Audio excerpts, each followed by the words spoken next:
नमस्कार, स्वागत है आपका द फोर्थ स्टेट यूट्यूब मंच पर। मेरा नाम है रविंद्र सिंह शोरान। इस वक्त की जो बड़ी खबर है, पूरे देश में जिस खबर की गूंज हम लोगों को सुनाई दे रही है, वो है देश के उपराष्ट्रपति जगदीप धनखड़ का यकायक एकदम अचानक दिया गया इस्तीफा। इस्तीफा जो आप सबने पढ़ा होगा, जिसमें लिखा है कि स्वास्थ्य कारणों के चलते वो इस्तीफा दे रहे हैं।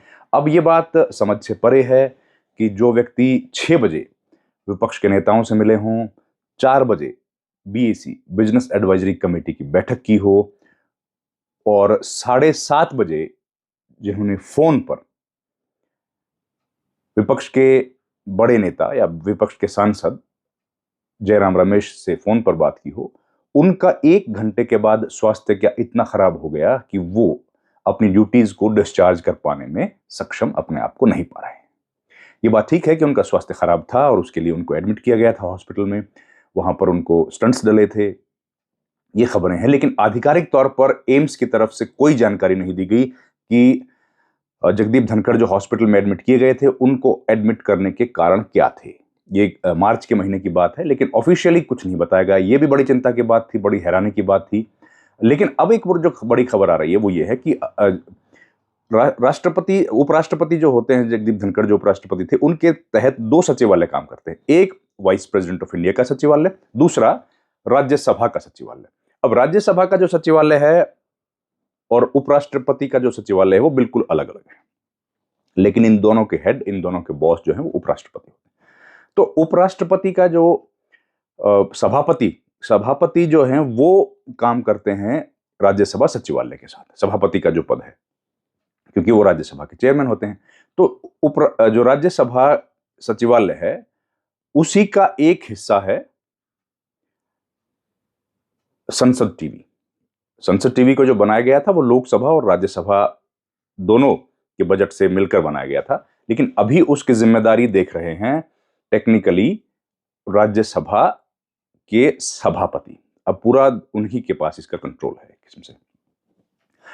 तो राज्यसभा सचिवालय के तहत आने वाले या राज्यसभा सचिवालय का एक हिस्सा माने जाने वाले संसद टीवी और राज्यसभा के सभापति जगदीप धनखड़, ये एक चेन है। सभापति है जगदीप धनखड़, सभापति है राज्यसभा सचिवालय के बॉस हैं, और राज्यसभा सचिवालय का हिस्सा है संसद टीवी। संसद टीवी के 200 एम्प्लॉइज, लगभग 200 जो कर्मचारी संसद टीवी में काम करते हैं, वो पहुंचे हाईकोर्ट। हाईकोर्ट में क्यों पहुंचे? क्योंकि उनको अपनी नौकरी से संबंधित कुछ उनकी मांगे थी जो कि वहां पर पूरी नहीं हो रही थी। पूरी करने की जिम्मेदारी किसकी थी? जगदीप धनखड़ की। वो क्योंकि राज्यसभा के सभापति हैं और राज्यसभा सचिवालय के वो हेड हैं, बॉस हैं। तो उनकी जो डिमांड्स थी वो पूरी नहीं हुई, इस वजह से वो लोग चले गए थे हाईकोर्ट। जगदीप धनखड़ ने उनसे कई बार बातचीत की, उनको मनाने की कोशिश की, लेकिन बावजूद इसके कोई फायदा नहीं हुआ और वो लोग हाईकोर्ट चले गए। हाईकोर्ट जाने के बाद उनका मामला जो है वो उसमें अलग अलग पिटीशंस में करीब 200 लोग, लगभग 200 लोग गए थे और उनका अलग अलग पिटीशंस में गए थे और अलग अलग उनके फैसले हुए हैं। लेकिन जगदीप धनखड़ ने भरसक प्रयास किया, पूरी कोशिश की कि एम्प्लॉइज उनके खिलाफ या उनके सचिवालय के खिलाफ हाई कोर्ट का रुख ना करें, लेकिन एम्प्लॉइज उसके बावजूद भी गए। अब यह भी सवाल उठ रहा है क्या कि ये भी एक कारण है जगदीप धनखड़ के इस्तीफा देने का, कि उनके बार बार कहने के बावजूद भी वो लोग गए और वो उनको मैनेज नहीं कर पाए। अब लोग ये कह रहे हैं, जो खबरें हैं, कि जगदीप धनखड़ खुद इन सारे मामलों को अपने से देख रहे थे, क्योंकि वकील थे और कानून की उनकी जो समझ थी वो वाकई बेमिसाल है। उनके उसके बारे में सब लोग तारीफ करते हैं और वो इन तमाम केसेस को खुद हैंडल कर रहे थे। केसेस के बारे में एम्प्लॉय से उन्होंने बात भी की थी कि आप इस केस को विड्रॉ कर लीजिए, मैं आपके लिए जो संभव होगा वो करेंगे।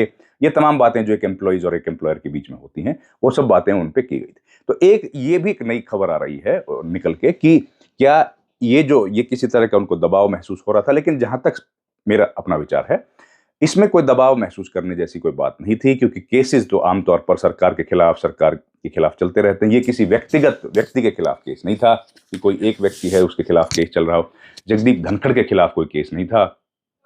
सचिवालय एक संवैधानिक या एक वैधानिक, जो कानूनी तौर पर हम कहते हैं, उस तरह की एक बॉडी है और उस बॉडी के खिलाफ केस चलते रहते हैं। कोई नई बात नहीं है, कोई ऐसा सरकारी संस्था नहीं है जिसके खिलाफ केसेस ना चलते हों। संसद तो वैसे भी ऑटोनोमस है, राज्यसभा सेक्रेटेरिएट ऑटोनोमस है, लोकसभा सेक्रेटेरिएट भी ऑटोनोमस है, तो इसलिए इसका कोई फर्क नहीं पड़ रहा। लेकिन ये एक नई नई जो बात थी, ये सामने आई थी, तो मुझे लगा आपके सामने इसको पेश किया जाता है। पर पूरी कहानी जो घूम रही है, अभी जो पूरी कहानी हम लोग देख रहे हैं, वो यही है कि जगदीप धनखड़ को इस्तीफा देने के लिए बोला गया है। उनको कहा गया है कि आप इस्तीफा दे दीजिए, और क्या ये इस्तीफा देने के बाद जगह खाली की गई है किसी और व्यक्ति के लिए?